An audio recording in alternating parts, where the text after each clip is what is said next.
Redstone Hollow was a town that baked in its own silence. The adobe walls cracked from sun and time, the dust hung thick on the wooden planks of Front Street, and the steeple of the small whitewashed church stood sharp against a copper sky. Sunday morning came like a commandment. Boots shined, hats brushed, rifles leaned by doorways but not far from reach. The townsfolk gathered for sermon, their faces drawn from drought and fear. It wasn't just the weather making them brittle, it was the Apache. In the front row sat Clara Walsh, a widow with a spine of iron and a ranch 15 miles out near dry mesquite land. She came in every other week for flour and salt, but this morning she came for something else, to try and show the town that the Apache girl she'd taken in was no threat. Beside her sat Nali, her long black hair braided with bone and turquoise, her feet bare in old moccasins. She didn't look up, didn't flinch when whispers rippled through the pews. Sheriff Ed Bell stood by the door, arms crossed. He watched Nali like she was gunpowder. Beside him the new preacher, Reverend Lyle Gant, tall and lean, with eyes like dried ash, cleared his throat and opened his Bible. But he didn't read from Scripture, not at first. He pointed to Nali. "She's a symbol," he said, "a sign of what happens when the line between civilization and savagery blurs. This town has buried too many children to pretend otherwise." Clara rose to speak, but the murmurs drowned her. A man spat on the floor. Another muttered, "Witchcraft." Then came the moment no one forgot. A boy, Silas Colby's youngest, maybe 10, snatched the folded blanket from Clara's pack on the church floor. The old Apache textile, woven with colors not seen in any store, with a dark gray wolf woven at its heart, was held up like a trophy. "Burn it," someone called. Clara moved to stop them, but a man's hand held her back. "Let the Lord sort this, Miss Walsh."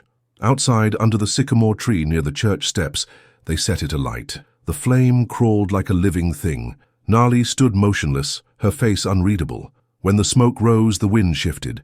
The smoke curled into a narrow shape. A long muzzle, pointed ears, 4 legs leaping, and many swore it looked just like a wolf leaping into the sky, right above the steeple. Even Sheriff Bell took a step back. Reverend Gant called it a demon sign. Clara called it ignorance. Nali said nothing. She walked away past the edge of town toward the mountains. She didn't look back. That night, when the stars hung cold over the valley, Clara rode out to find her. She never reached the ranch. They found her horse the next day, riderless, and Nali was gone. The sun crept across the high desert like a tired predator, casting long shadows through the boulders and saguaros. 2 days had passed since Nali vanished into the wild. Redstone Hollow buzzed with rumors. Some claimed she'd fled to an Apache war camp. Others whispered she'd gone feral, living off blood and rage. Only one man didn't speculate. He tracked. Luis Ten Bears rode in from the East Trail with a mule packed in rawhide and a Henry rifle slung low. He was lean, with Apache cheekbones and a sunburned white man's nose. His mixed blood was ink on every face that stared at him. He spoke little, but his reputation for finding the lost stretched across territories. Sheriff Bell met him outside the jailhouse, beneath a battered American flag. "You're late," Bell muttered. Luis didn't blink. "You sure she wants to be found?" "She's 15. She's Apache." That was the way of it. The sheriff didn't answer. He handed over Clara Walsh's saddlebag. Blood stained the canvas. Too little for death, too much for comfort. Luis sniffed the leather, turned it in his hands. Then he kneeled in the dirt, pressed his palm against a faint hoofprint and pointed northwest. "She's headed toward Devil's Backbone, alone." "Damn fool girl'll die out there," Bell muttered. Luis looked past him. "Or maybe she wants to." Up in the hills, Nali crouched under a ledge, watching a rattlesnake coil in the heat. Her fingers trembled. The hunger in her belly fought with the ache in her heart.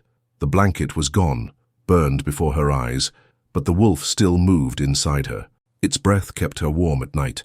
Its growl tightened her chest. She had taken nothing but her knife, a pouch of cornmeal, and a broken silver pendant that once belonged to her mother. Her legs bled from thorns. Her thoughts raced with memories.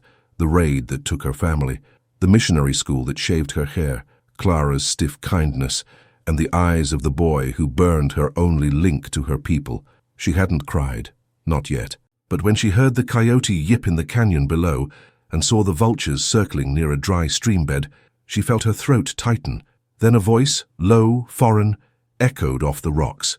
"Girl," it called, "you leave signs like spilled flour. I can see you." She drew her knife. The man who stepped into view was neither soldier nor Apache.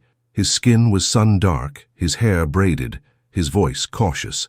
"I ain't here to drag you back." She stood slowly. "Who are you?" "Luis. I was like you once. Between things, never fully inside." "Then leave me alone." "I can't. Clara's missing, found her horse, no rider." Nali's face twisted. "They'll blame me." "They already have." She stepped backward, her heel at the edge of the drop. "Go back. Tell them the wolf took her." Luis didn't move. "Did it?" "I don't know," she whispered. Back in town, Reverend Gant stirred the fire of fear. "They've both vanished, Clara and the savage girl. That's no accident. The Lord tests us. That smoke, that wolf, it was a sign of war." He looked out over the faces of his congregation. "If she comes back, she brings hell with her." Sheriff Bell stood in the back, arms folded, his jaw clenched. His gut told him the truth wasn't that simple. But in Redstone Hollow, simple was easier than just.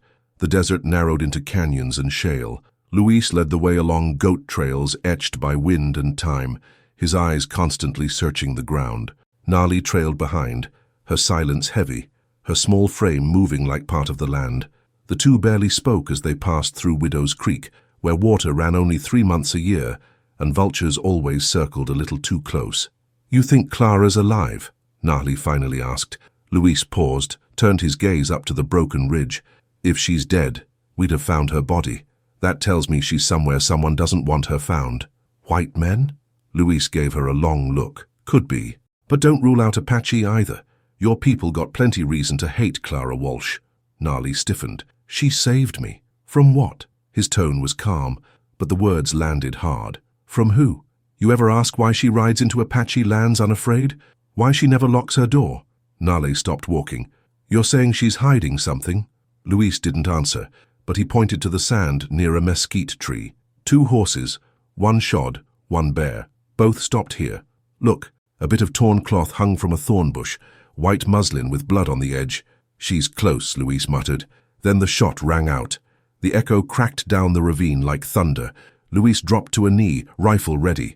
Nale scrambled behind a rock, heart pounding. Dust kicked up 20 feet away as another shot split the silence. Luis peered through the sagebrush. 2 riders. One wore a deputy star. The other, a broad-shouldered man in cavalry blue, had a scar down his cheek. "Goddamn," Luis whispered. "That's Major Winton." Nali's lips went dry. "The one who led the raid at my village?" Luis nodded. "That uniform's too clean for riding. He ain't out here to patrol. He's out here to bury something." The riders moved on, unaware they'd been seen. When silence returned, Nali stepped out, her eyes cold. "If they've got Clara..." Luis shook his head. "They don't got her." He pointed east. "She's hiding, or running. Maybe from them, maybe from herself." Back in Redstone Hollow, Sheriff Bell wiped sweat from his brow. The posse Reverend Gant assembled. 3 merchants, 1 livery boy, and a farmer with a club, were nothing more than a mob with pitchforks. "This ain't law," Bell warned. "This is fear with a trigger." "We protect God's land," Gant declared, "not coddle wolves in girl skin." Bell cursed under his breath. He remembered Clara when her husband was alive. She used to speak fluent Apache. Claimed she learned from a boy they'd adopted during the old wars, before the boy vanished one winter. Bell never asked questions back then. Maybe he should have. Miles away, beneath the shade of split rocks, Clara Walsh shivered. Her hands were tied, lips cracked. Her captor wasn't Apache or white. He was Milo Baptiste, a former scout turned outlaw, a half-blood trader who worked both sides until neither trusted him. He smelled like sweat and kerosene, and he smiled too often. "How you gonna tell me where the girl's headed?" Milo sneered, knife resting near her throat. "That blanket, it was worth more than gold. It was sacred, and she's got its spirit now. I seen it. I felt it." Clara's voice rasped. "She'll find you." He laughed. "Let her, I want her to." Milo Baptiste lit a fire with slow purpose, feeding dry twigs like he was feeding a god. The flames licked the shadows of the canyon wall, illuminating Clara's bruised face. She watched him closely, his movements, the tension in his hands, the way his eyes scanned the ridges after every crack of wind. "You're afraid of her," Clara said quietly. Milo smirked. "Afraid? No, but I've seen what happens when you burn something holy. That blanket had spirit, old power, and you let them torch it. I tried to stop them." "Did you?" Milo leaned closer. "Or did you just watch?" "Like always." Clara said nothing. because he wasn't entirely wrong. 3 miles out, Luis and Nali crouched beside the smoldering remains of a makeshift camp, a bedroll half-burned, and hoofprints circling like snakes. Luis picked up a broken pendant from the ashes, half a silver wolf, snapped clean. Nali took it, her hands trembling. "She wore this when they took her," she said. "This was Mama's before it was mine." Luis looked out across the plain. "You sure you're ready for this? Baptiste is mad, believes in signs more than bullets. He'll kill Clara just to make a point." Nali stood, her voice was steady. "Then we don't let him make it." In town, the mob boiled over. Gant's sermon turned into a rally. Men rode out under moonlight, rifles across their saddles, muttering about wolves and savages. Sheriff Bell saddled up too, but not to join them. He rode south, alone, toward the old mission ruins, where he remembered something Clara once said: "The dead remember more than the living admit." There, among fallen adobe walls and tangled cactus, he found an old gravestone. Jonas Walsh, 1863. Next to it, a smaller one. Little Bear, died, winter 1864. Bell took off his hat, eyes narrowing. Clara's adopted Apache boy hadn't just vanished. He died, the same winter the cavalry razed 3 villages. She'd buried the past, but not the guilt. By the canyon edge, the air was tight with heat. Luis and Nali moved with the silence of hunters. Baptiste's camp was set below in a hollow, his fire crackling, Clara tied to a mesquite. Luis pulled his rifle, whispered, "You want me to take the shot?"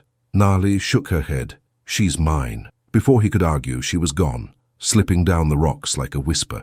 When she reached the edge of the firelight, Baptiste turned too late.